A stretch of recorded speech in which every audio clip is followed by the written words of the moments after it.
Think beyond a degree. Build real impact.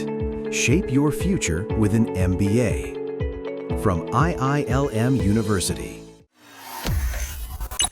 Ajit Pawar के plane crash पर सियासत की शुरुआत हो चुकी है।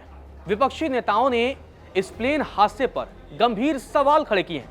ममता बनर्जी ने हादसे पर गंभीर सवाल खड़े किए और वहीं अन्य विपक्षी नेताओं ने भी इसे साजिश करार दिया है।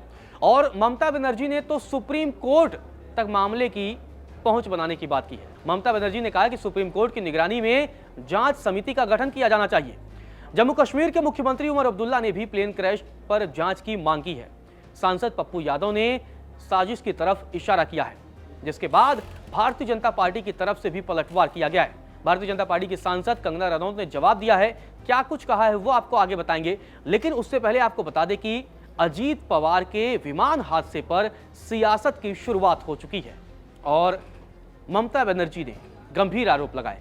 क्या कुछ उन्होंने कहा बताता हूं आपको। पश्चिम बंगाल की मुख्यमंत्री ममता बनर्जी ने कहा कि अजीत पवार की मौत की ठीक से जांच होनी चाहिए, जिसकी निगरानी सीधे सुप्रीम कोर्ट करे। वह सत्ताधारी पार्टी के साथ थे, लेकिन किसी ने बयान दिया था कि वह बीजेपी छोड़ देंगे। ऐसे में अचानक यह हादसा संदिग्ध है।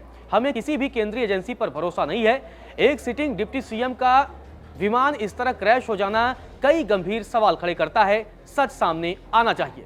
पश्चिम बंगाल की मुख्यमंत्री ममता बनर्जी ने अजीत पवार के प्लेन क्रैश पर सवाल उठाया तो समाजवादी पार्टी के मुखिया अखिलेश यादव ने भी ममता बनर्जी की मांग का समर्थन कर दिया। आपको बता दें कि हाल ही में अखिलेश यादव ने ममता बनर्जी के साथ मुलाकात की है और अब समाजवादी पार्टी के मुखिया अखिलेश यादव ने ममता बनर्जी की मांग को सही ठहरा दिया है और उसका समर्थन किया है। अखिलेश यादव ने कहा है कि ममता बनर्जी की मांग सही है और इस पूरे मामले पर जांच होनी चाहिए। इसके अलावा जम्मू कश्मीर के मुख्यमंत्री उमर अब्दुल्ला ने भी हादसे की जांच की मांग की है।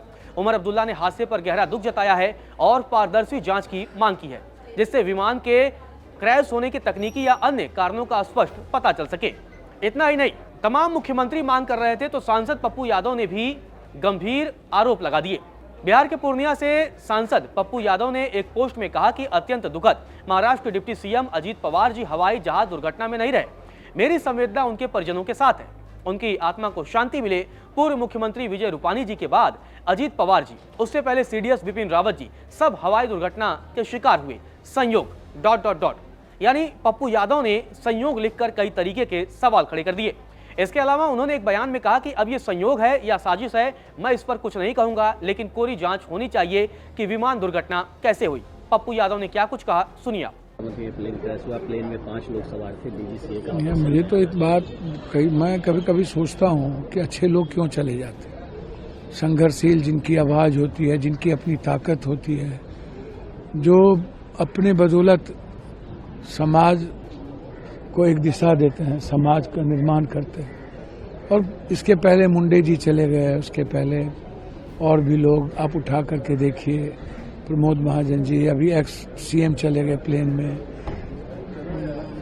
और आज अजीत पवार जी चले गए। अब ये संजोग है या साजिश, ये मैं इस पर कुछ नहीं कहूँगा, लेकिन पूरी जांच होनी चाहिए कि प्लेन क्रैश कैसे हुई। विपक्ष ने अजीत पवार के प्लेन क्रैश को साजिश करार दिया तो बीजेपी की तरफ से भी जवाब आया है। सांसद कंगना रनौत ने तीखी प्रतिक्रिया दी है। कंगना रनौत ने कहा कि कितना बड़ा हादसा आज हो गया, हम सब लोग संसद में भी इस बारे में बात कर रहे थे। इस समय पर ममता जी द्वारा इतनी नीच बातें करना शोभा नहीं देता। वहीं भारतीय जनता पार्टी के सांसद विप्लव देव ने भी इस पूरे मामले पर बयान दिया है। उन्होंने कहा कि अजीत पवार हमारे परिवार का हिस्सा थे और राज्य के उप मुख्यमंत्री भी रहे। ममता बनर्जी बयान दे या न दे, हादसे की जांच तो हर हाल में होगी। इतना बड़ा नेता चला गया, क्या हम इसके लिए उनके कहने का इंतजार करेंगे? इससे पहले आपको बता दें कि महाराष्ट्र के डिप्टी सीएम एकनाथ शिंदे ने भी कहा था इस पूरे मामले की जांच की जाएगी और जांच के बाद जो रिपोर्ट आएगी उस हिसाब से कार्रवाई भी की जा सकती है।